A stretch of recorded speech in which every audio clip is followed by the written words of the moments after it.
se'n son vendidas todas as entradas. Ya no podremos veyer lenguero da fiesta. Seguirá plevendo sobre el esmo oficinal das tardadas boitas. En tanto catamos como puya en talto logollo que sale das chamineras do teatro.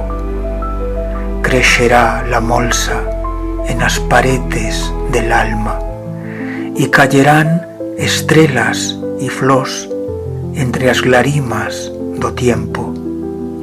Estiemos os zagués en plegar to ventané, no vineva garra entrada. Aconórtate, allora, con o tuyo cado da falsa, y velle dende asti alto, pullar o gollo entre as milorchas. No vina pro de tiempo, tatoz os cazataires de menutos, pero los convidaus a la fiesta enan cuanto deseyan.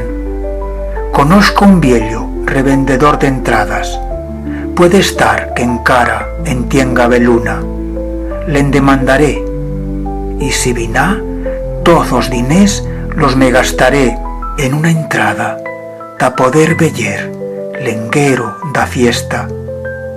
Y tú ferás igual. Y también era, y allora habremos callito baixo la flama do insolidario desello. No vi habrá molsa, ni flors, ni estrelas, ni milorchas.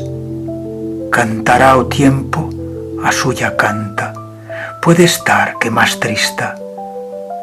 Y maitín, dende o suyo cado da falsa, vellerán otris pullar o gollo que sale das chamineras do teatro, y sentindo crexer a molsa en l'alma, y veyendo pullar o gollo entre as milorchas, sen irán a buscar ao viello revendedor de entradas.